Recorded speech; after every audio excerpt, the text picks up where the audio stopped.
Welcome to the Africa Speaking Podcast. The podcast discusses critical issues about the African continent. It is brought to you by Toyeza Communications in Nairobi. My name is Kimani Njogu. We continue with our third episode in our three-part series of this podcast on trade unions in Kenya with historian and writer Zarina Patel. Yeah. So what happens then? I mean, in the early 1960s appear to be very, very interesting years because Pioga Mapinto is assassinated. Then there is also this tension between, the choices that Kenya has to make in terms of leadership. Do we go left in terms of our association with political left, or do we stay on the political right, which basically solidarity is with America and Britain and imperialist powers. Imperialist powers. Right. So in between, the workers' associations and unions are muffled. Right. Yeah, their role becomes minimized. Yeah. And so how do you see that play out in the 60s with now Kenya People's Union, with Jaramogi Oginga Odinga, who is a vice president at the time, who is at odds with Kenyatta at that time, and of course Jaramogi being leftist in terms of his thinking. Yeah, right. Do you see the workers themselves, not the leadership, but the workers themselves associating themselves more with Jaramogi at the time, or they were not? Because of lacking a platform to do that? After independence time, it was the workers who led the anti-colonial struggle. And they were really the progressive voice in our country. Yes. After independence, the politicians came to the fore. And so now you had this leadership of the left politicians like Odinga and all that, Gama Pinto and Kabgia and so many others. So the government, the British government, had successfully muffled the working class. Now they had to muffle the political class. Yes. And that led to the ousting of Odinga, Jaramogi, yes, from Kanu. Yes. Right. And then he forms KPU, and then KPU is banned. The Kenya People's Union, it's banned. The formation of KPU, Jaramogi's chief advisor was Franlal Seth, who was a very militant trade unionist. So that connection also, continues. Franlal is devoted. Yes. Never comes back to Kenya again. And Jaramogi is detained. He's detained, At the same time, I think Akumu also was detained. Dennis Akumu was also detained. Yes, Dennis Akumu was also detained. Right. He was released in 1969 and briefly made secretary of the Kotu. And of course, Bildar Kagia at the time also is targeted very, very, very systematically in terms of, controlling his political base. Absolutely. Yeah, and delinking him from the political... Absolutely. Yeah. So the first thing is to muffle the trade union movement. Yeah. And minimize its militarism, which was quite evident in the pre-independence period. Right. Then target the political class that has solidarity with the trade unions. Right. And of course, completely now set up this Kotu. Yeah. And control it in terms of its leadership and so on. And I think you also say that this continues to this day. Yes, so is there any transition? Is there a point at which it's... You had Lumumbe, and then, as I said, Akumu was brought in just as a face-saving thing, for a very brief period. And then there was this chap called Justice Muley, who takes over. And then, of course, we get Joseph Mugala. Joseph Mugala, yes. I remember Joseph Mugala. Yeah, right. Firmly entrenched in the Moi Kanu single-party setup. So, that was the end of any worker... dreams or anticipations, So that the leadership of the trade unions basically working very closely with the executive, the dictatorship, and the state. The dictatorship. Yeah. So absolutely no negotiating platform for the workers, as it were. So whether it was actually encouraged or it happened, I'm not quite sure. But what we see is that now instead of the ideological wrangling, you begin to see ethnic and political wrangling. Absolutely. It's always a strategy where you bring in now the ethnic difference, Yeah. which is superficial, into play. And that was a strategy that was used also in the colonial days Yeah. to minimize class solidarities, so that the languages you speak, your ethnic base, is used as a point of reference other than the place you occupy in production, which is basically as workers Yeah. or as peasants and so on, and whether you are part of the political elite. Right. So in the 1980s, 1990s, we start seeing almost the ethnization of the trade union leadership. Across the world, right? In Yeah. sports, in everything. Absolutely. Absolutely. And And now they're all working under COTU. They are still under the Central Organization. Yes, absolutely. And of course, you have the Kenya Planters Union, which Yeah. is still working with the in agriculture and other Right. other Right, spaces. right. Yeah, Right. but still under some. Go to umbrella bodies. So these are the unions Correct. which are doing their work. So, of course, then, we've got the struggle for multipartism Correct. happening. I would imagine relatively less worker involvement. Correct. It was more the students from the university. And lecturers Yeah. and a few lawyers. Yeah, and we get multipartism in 92, and then, of course, the conflicts that arose then between the different political formations and parties. And we really went back again to the Moi Kanu days. Correct. Basically, Absolutely. So essentially, middle class reformist approaches, and it seems like the idea really is, opening up multi-party political participation, Right. other than radical transformation in terms of the economic and political direction for the country. Yes, and something that, of course, the imperialist powers have always insisted on: democracy. Yeah. Elections every 5 years. That was the most important thing. So we get back to that formation. Whether or not those formations have any significant social transformation on the ground. Or in any way benefiting Precisely. the country, Correct. So by the year 2000, the economy is in dire straits. Yeah. And the unemployment is soaring. Yeah. And workers are very, very unhappy. And COTU is finding that they've got the membership is severely reduced. It's declining. Yes. Which means that, of course, their income is... There is because there are no job opportunities. I mean, the economy is in shambles. And COTU is not delivering anything, so why join COTU? Correct. And pay dues to COTU, Correct. right? Correct. So it's not just the membership declining, but the income declining, right? Yes. For this labor aristocracy. And of course, COTU becoming less and less credible. Correct. Right. And staying and becoming very, very connected to the American and the global North, basically, settings. Yeah, right. Absolutely. Yeah. So they have to have the change. Correct. So now Mugala is replaced by Francis Atwoli. Francis Atwoli. Yeah.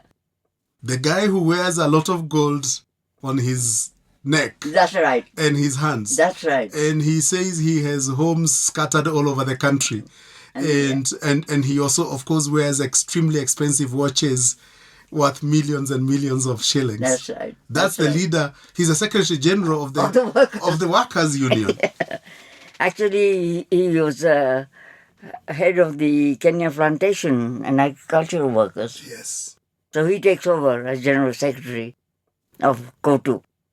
But now the ILO, International Labour Organization, insists that the trade union movement must de-link from the government. It was too embedded with government. ILO is feeling that this needs to stop. Yes, it has to stop. So they make some changes. Mm-hmm. But they're really just, face-saving changes. Very superficial changes. Very superficial changes. Yeah. Nothing radically changes. But Atwoli comes now as a more worker-friendly, slightly more independent sounding Secretary General. But in fact, nothing has changed.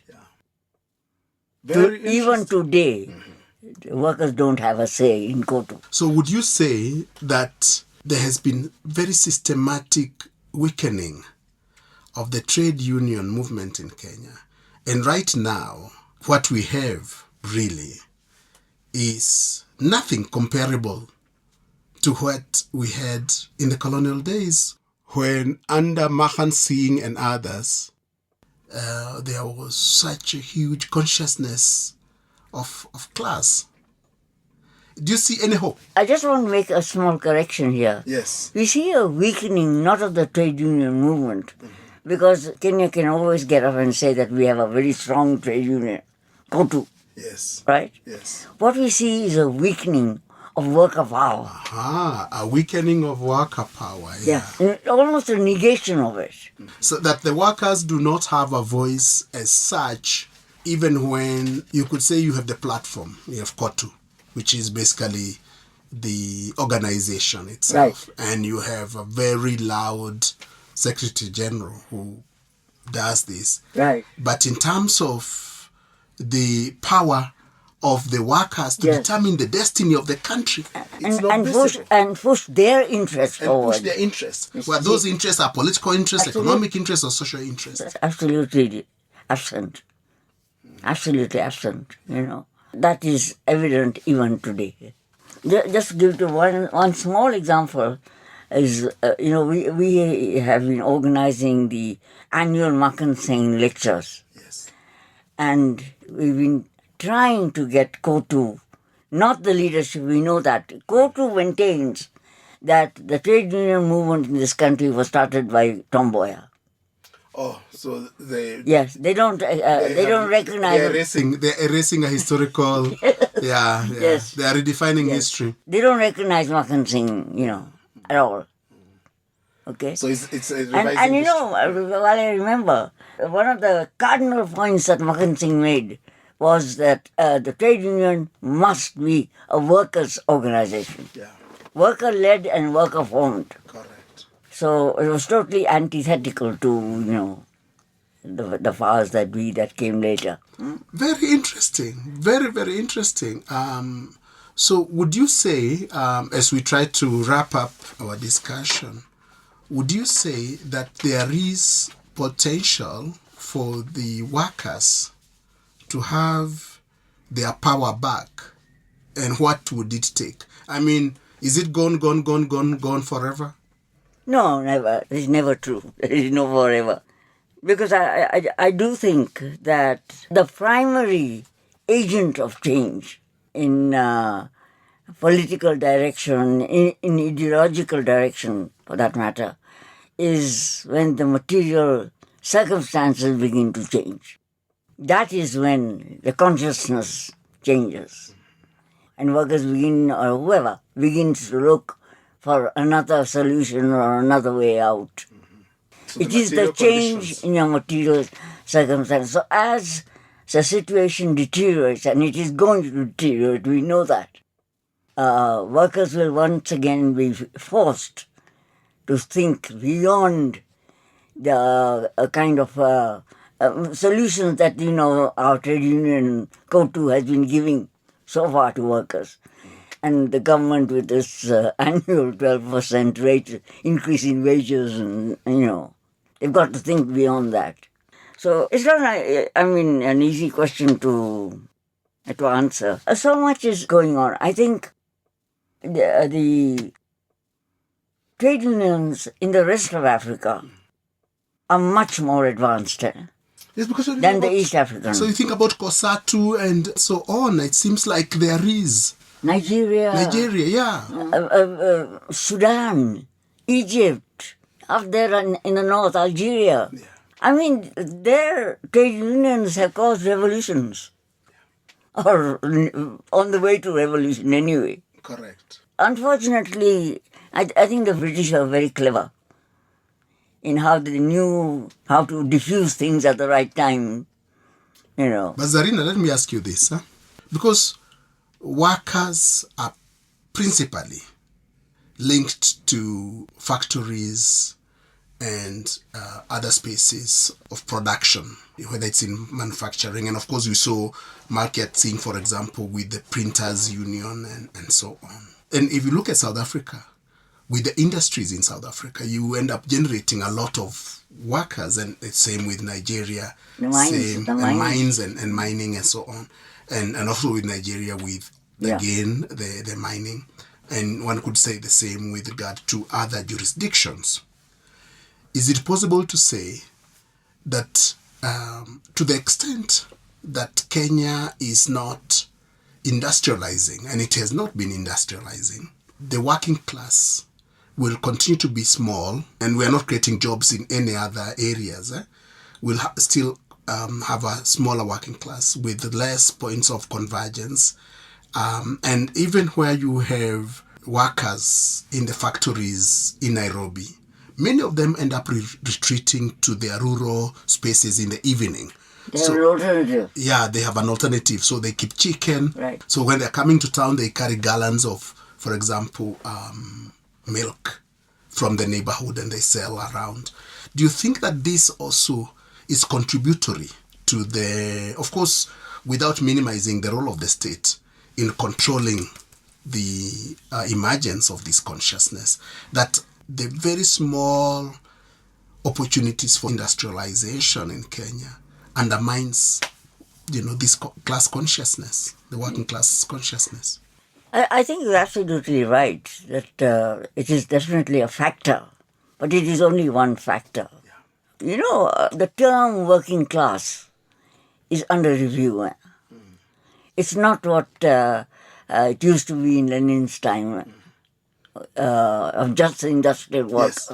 The oppression and the exploitation and the alienation that was felt then by the industrial worker is now being felt even by the professional class.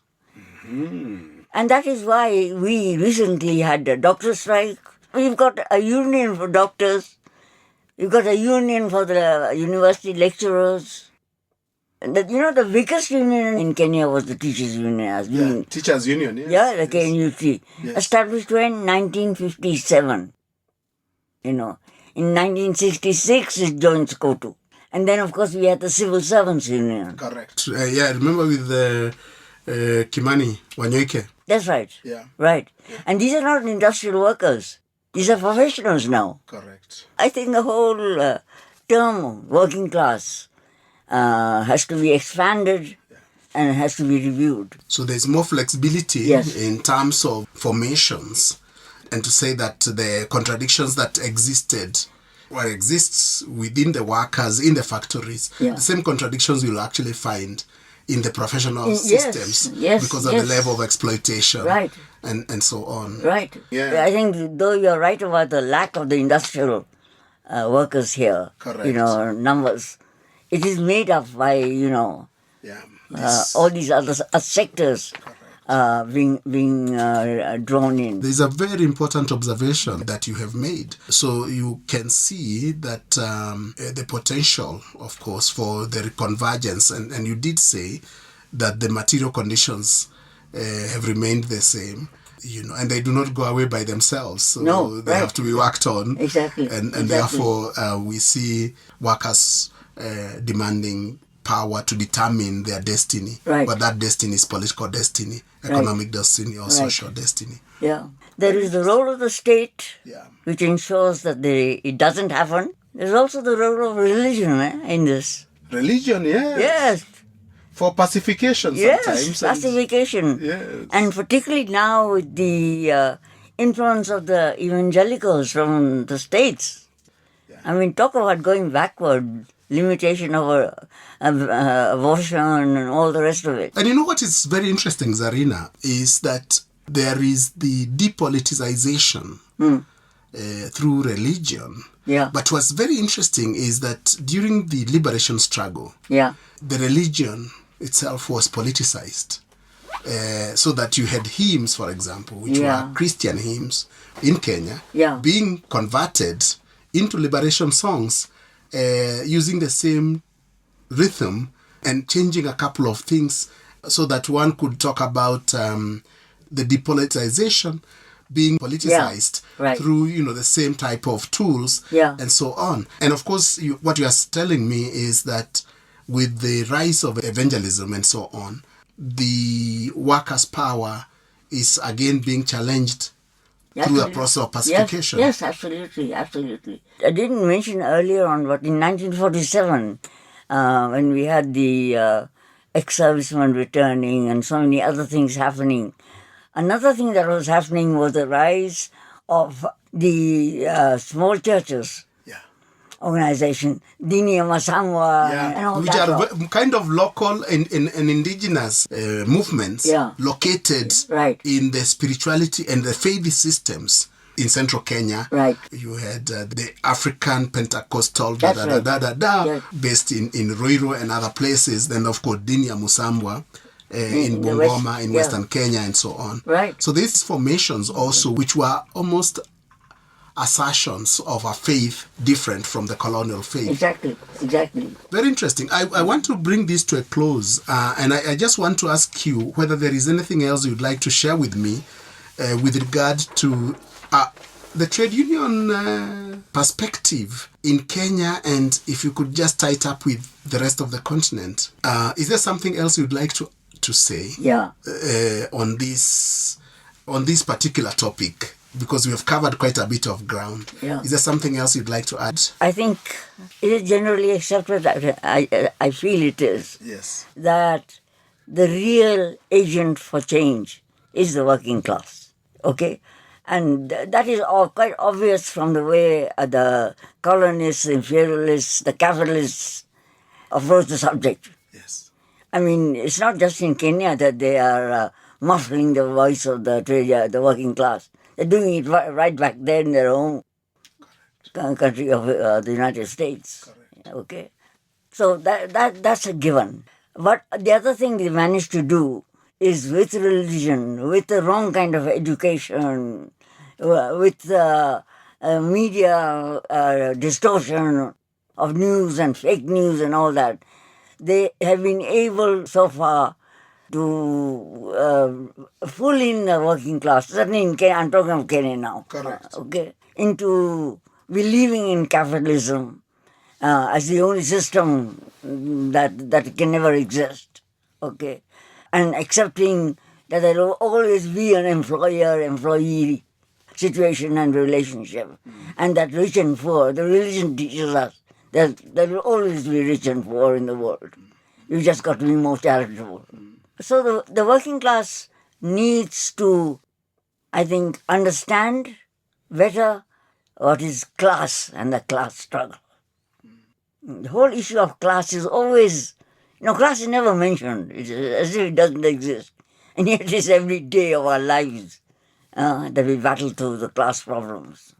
And I think the worker has to become aware of their own power. The myth put out is that the ruling class, the leaders, the politicians are the ones who develop the country, bring progress.